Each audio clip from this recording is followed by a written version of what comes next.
চলুন আজকে বাজার থেকে নিয়ে এসেছে প্রথম বোতল শাক এই সিজনের।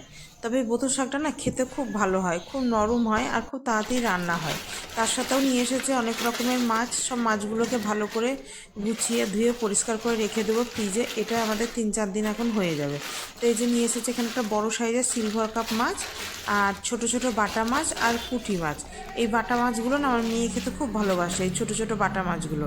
তবে পুঁটিগুলোও খেতে চায় না কিছুতেই, কিন্তু পুঁটির সাইজটাও বেশ ভালো আর সবই কেটে দিয়েছে। এটা একটা সুবিধা, আমি শুধু ধুয়ে ভালো করে এটাকে কোটোই করে ফ্রিজের ডিপে ভরে রাখবো। আর এদিকে শাকগুলোও বেছে নিই, কারণ এই শাকগুলো না প্রচণ্ড পরিমাণে মাটি থাকে। একটু ভালো করে ধুয়ে কেটে তারপর জলে ভিজিয়ে রাখবো, তাতে মাটিগুলো উঠে যায়। আর শাকগুলো না বাছার সময় একটু ঝেড়ে নিতে হয়, তাহলে কোনো পোকা টোকা থাকলে সেটাও পড়ে যায়।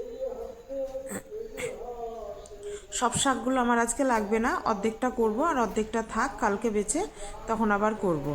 আর এই যে শাকগুলো বেছে আমি একবার ছাদে যাব।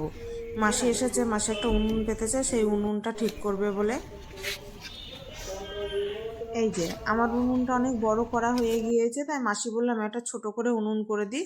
সেই মতো এখানে একটা মাসি উনুন করতে বসেছে। তা উনুনটা বেশ শক্ত হয়ে গিয়েছিল, কাটতে পারছিল না বলে আমি আবার একটু উপরটা কেটে দিলাম। এবার মাসি ঠিকঠাক করে নিচ্ছে। আর এই মুখটাও আমি কেটে দিয়েছি। যে মাসিকে বললাম তুমি এবার নিজের মতো করো, আমি নিচে শাকটা বসাই গা, কারণ এদিকেও দেরি হয়ে যাচ্ছে আর শাকটা ভিজাতে দিয়ে এসেছি, ধুয়ে তখন বসিয়ে দেবো। এই দেখুন মাসি বেশ ভালো করেই করে দিচ্ছে, বললো খুব একটা বড় করবো না, ছোট করেই করি, কারণ ওই উনুনটা খুব ভারী হয়ে গিয়েছে, তোলাপাড়া খুব মুশকিল হয়ে যাচ্ছে, সেই জন্য একটু ছোট করেই করে দিচ্ছে।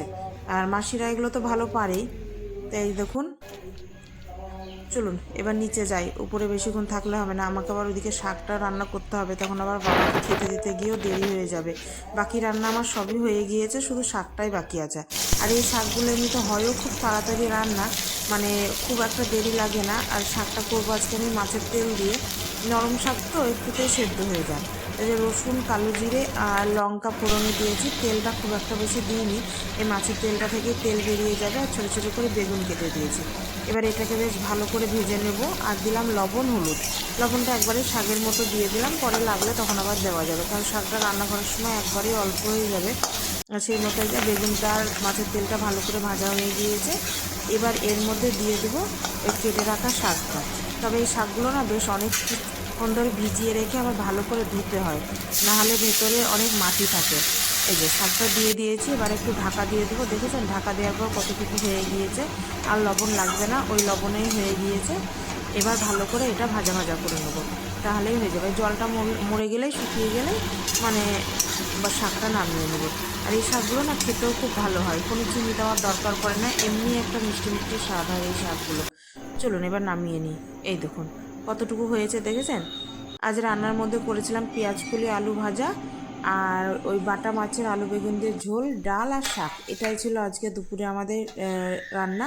আর সেভাবে বেশি কিছু করিনি। তবে চলুন ভিডিওটি আজ এখানেই শেষ করলাম। ভিডিওটি কেমন লাগলো জানাবেন। ভিডিওটি যদি ভালো লেগে থাকে একটি লাইক করে দিবেন আর চ্যানেলটি সাবস্ক্রাইব করে দিন। আসবো আবার কোনো নতুন ভিডিও নিয়ে।